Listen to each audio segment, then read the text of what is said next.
তোমরা কি জানো এইবারের আইপিএল খেলা শুরু হবার আগে একটা দারুণ খবর এসেছে। আমাদের কলকাতা নাইট রাইডার্স কেকেআর না একটা বড় সড়ো বোমা ফাটিয়েছে, বড় বড় প্লেয়ারদের ছেড়ে দিয়েছে।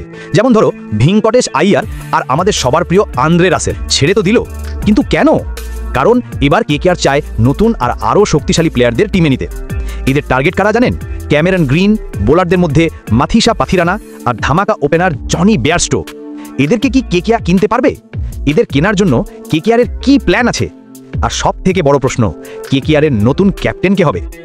আজ আমরা সেই সব মজার কথা জানবো, তাই একদম নড়বেন না, বসুন আর মন দিয়ে শুনুন। দারুণ সব খবর আছে। দেখুন, গত বছর কেকেআরের একটা বড় সমস্যা হয়েছিল। ওদের টিমে ভালো কোনো বিদেশি বোলার ছিল না যাদেরকে ভরসা করা যায়। আনরিক নরখিয়া আর স্পেন্সার জনসন ছিল ঠিকই, কিন্তু তাদের পারফরমেন্স ভালো হচ্ছিল না। একজন তো আবার চোট পেয়ে বাইরে চলে গেল। তাই কেকেআরের সবার প্রথম লক্ষ্য হলো টিমে একজন সেরা আর ভরসাযোগ্য বিদেশি বোলারকে আনা। আর আপনারা যদি মন থেকে কেকেআরকে ভালোবেসে থাকেন, যদি আপনি কলকাতা নাইট রাইডার্স ফ্যান হয়ে থাকেন, তাহলে অবশ্যই ভিডিওটিতে একটা লাইক করে দিন আর কমেন্টে শুধু আমি কেকেআর লিখে দিন। আপনাদের একটা লাইক আমার জন্য অনেক বড় সাপোর্ট। তো রিপোর্ট বলছে কেকেআর এবার শ্রীলঙ্কার বোলার মাথিসা পাথিরানাকে টিমে আনার জন্য সবথেকে বেশি চেষ্টা করছে। আপনারা নিশ্চয়ই দেখেছেন পাথিরানা যখন বল করে তখন ব্যাটাররা ভয়ে কাঁপতে থাকে। বিশেষ করে যখন খেলা শেষের দিকে আসে, মানে ডেথ ওভারে, তখন উনি একটুও রান দেন না। আর টি-20 খেলায় তো এই শেষের ওভারগুলোই আসল খেলা। তাই পাথিরানাকে পেলে কেকেআরের বোলিং অনেক শক্তিশালী হয়ে যাবে। আর কেকেআরের তো টাকার কোনো চিন্তা নেই। এই বছর নিলামে, মানে মিনি অকশনে, কেকেআরের কাছে সবথেকে বেশি টাকা আছে, প্রায় 64 কোটি 3 লাখ টাকা।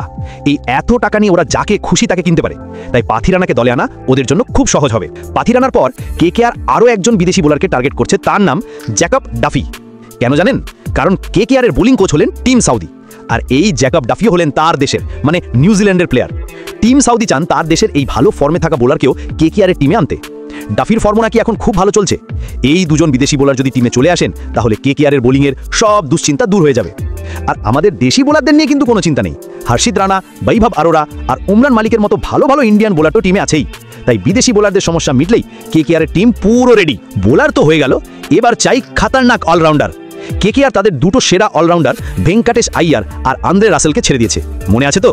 তাই এখন কেকেআর খুঁজছে এমন প্লেয়ার যে ব্যাটও করবে আর বলও করবে। রিপোর্ট বলছে কেকেআর এবার ক্যামেরন গ্রিনের পিছনে ছুটছে। হ্যাঁ ভাই, ক্যামেরন গ্রিন। কেকেআরের কাছে এত টাকা আছে যে ওরা সহজেই গ্রিনকে কিনে নিতে পারে। গ্রিনকে পেলে কি হবে? কেকেআরের ব্যাটিং আর বোলিং দুটোই মজবুত হয়ে যাবে। ও মাঝের দিকে নেমে ব্যাটও করতে পারে, আবার খেলা শেষে ধুমধারা কম মারতে পারে। মানে আন্দ্রে রাসেলের জায়গায় গ্রিন আসতে পারে। গ্রিন গত বছর না খেললেও তার আগের বছর কিন্তু দারুণ খেলেছিল। তাই কেকেআর পুরো ভরসা করছে যে গ্রিনকে নিতেই হবে। আরেকজন অলরাউন্ডার আছে, ভেঙ্কটেশ আইয়ার। হ্যাঁ, কেকেআর কি আবার ভেঙ্কটেশ আইয়ারকে কিনতে পারে? কেকেআরের ম্যানেজারও বলেছেন যে ভেঙ্কটেশ আইয়ার যদি বেশি দামে না বিক্রি হয়, ধরুন 10-11 কোটি টাকার মধ্যে থাকে, তাহলে কেকেআর আবার তাকে কিনে নেবে। কিন্তু যদি আবার 23-24 কোটি টাকা দাম উঠে যায়, তাহলে আর নেবে না। যদি ভেঙ্কটেশ আইয়ার আবার কেকেআরে চলে আসেন আর তার সঙ্গে যদি ক্যামেরন গ্রিন থাকেন, তাহলে ভাবুন তো কেকেআরের দলটা কতটা শক্তিশালী হয়ে উঠবে। একজন আমাদের দেশের অলরাউন্ডার আর একজন বিদেশি। দারুণ হবে না ব্যাপারটা? দুটো দারুণ অলরাউন্ডার তো হয়ে গেল, এবার চাই উইকেট কিপার। কেকেআর তাদের পুরনো 2 উইকেট কিপার কুইন্টন ডিকক আর গুরবাজকে ছেড়ে দিয়েছে। তাই কেকেআরের এখন এমন একজন উইকেট কিপার চাই যে আবার খেলা শুরুতে ওপেনও করতে পারে। খবর আসছে যে কেকেআর এবার জনি বেয়ারস্টোকে টার্গেট করছে। গত বছর জনি বেয়ারস্টো মুম্বাইয়ের হয়ে ভালো খেলেছিলেন। বেয়ারস্টো উইকেটও রাখতে পারবেন, আবার ওপেনিংয়ে নেমে অনেক রানও করে দেবেন। তাই কেকেআর চাইছে বেয়ারস্টোকে কিনেই তাদের উইকেট কিপার আর ওপেনারের সমস্যা মিটিয়ে দিতে। যদি কোনো কারণে বেয়ারস্টোকে না পাওয়া যায়, তাহলে কেকেআর আরও দুজনকে দেখছে। একজন হলেন টিম সেইফার্ট। সেইফার্ট আইপিএলে বেশি ম্যাচ খেলেননি, কিন্তু অন্য টুর্নামেন্টে ভালো ব্যাটিং করেছেন। আরেকজন হলেন জোজ ইংলিশ। গত বছর ইংলিশ মোটামুটি ভালো খেলেছিলেন। যদি বেয়ারস্টোকে না পাওয়া যায়, তাহলে কেকেআর হয়তো জোজ ইংলিশকে নেবে। তবে সবথেকে বেশি চান্স হলো জনি বেয়ারস্টোকে কেনার। আর একটা দারুণ খবর হলো কেকেআরের স্পিন বোলার নিয়ে কোনো চিন্তা নেই। আমাদের কাছে তো দুজন ম্যাচ জেতানো স্পিনার আছেই, সুনীল নারায়ণ আর বরুণ চক্রবর্তী।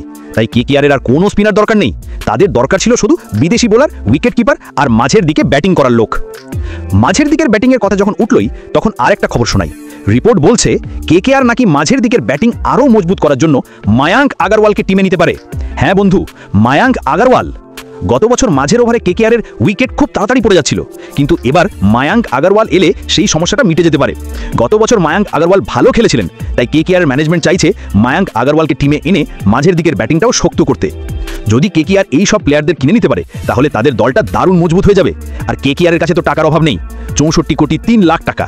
তাই তারা তাদের পছন্দের সব প্লেয়ারদের কিনতে পারবে। আচ্ছা, এতক্ষণ তো প্লেয়ারদের কথা বললাম, কিন্তু কেকেআর এর ক্যাপ্টেন কে হবে? দেখুন, কেকেআর এর টিমে এখন এমন কেউ নেই যিনি ক্যাপ্টেন হতে পারেন আজিঙ্ক্য রাহানে ছাড়া। আর নিলামেও এমন কোনো বড় প্লেয়ার নেই যাকে কিনে সরাসরি ক্যাপ্টেন করা যায়। তাই সব থেকে বেশি সম্ভাবনা হলো আইপিএল 2026-এ আবার আজিঙ্ক্য রাহানেকেই ক্যাপ্টেন হিসাবে দেখা যেতে পারে। গত বছর উনি ক্যাপ্টেন ছিলেন। প্লেয়াররা যদি ভালো না খেলে তাহলে ক্যাপ্টেনের আর কি করা থাকে বলুন? তাই কেকেআর ম্যানেজমেন্ট হয়তো এবারও আজিঙ্ক্য রাহানের ওপরেই ভরসা রাখবে আর তাকেই ক্যাপ্টেন বানাতে পারে। তো বন্ধুরা, এই হলো আইপিএল 2026-এর নিলামে কেকেআর এর প্ল্যান। এই প্লেয়ারদের কেকেআর টার্গেট করতে পারে। পরের ভিডিওতে আমি জানাবো রয়্যাল চ্যালেঞ্জার্স ব্যাঙ্গালোরের টার্গেট প্লেয়ার কারা হতে পারে।